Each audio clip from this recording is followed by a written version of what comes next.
जब हम तुलसा जी की परिक्रमा करते हैं, माँ तुलसा को जल अर्पित करते हैं, तुलसी के क्यारे की परिक्रमा करते हैं, उस समय पर आपके मुख से यदि एक मंत्र निकला है तो तुलसी के क्यारे में जितनी मंजरी होती है, तुलसी के क्यारे में जितनी पत्तियां होती हैं, तुलसी के क्यारे में जितनी मिट्टी होती है, तुलसी के क्यारे में जितने जीव होते हैं, सबके पुण्य फल हमारे खाते में चले जाते हैं, उतना फल प्राप्त हो जाता है।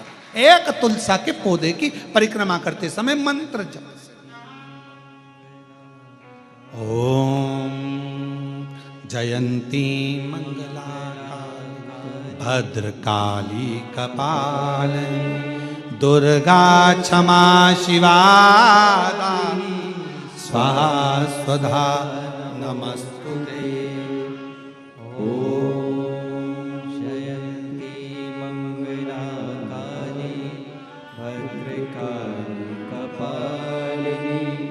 दुर्गा क्षमा शिवा धात्री स्वाहा स्वदा नमस्तुते।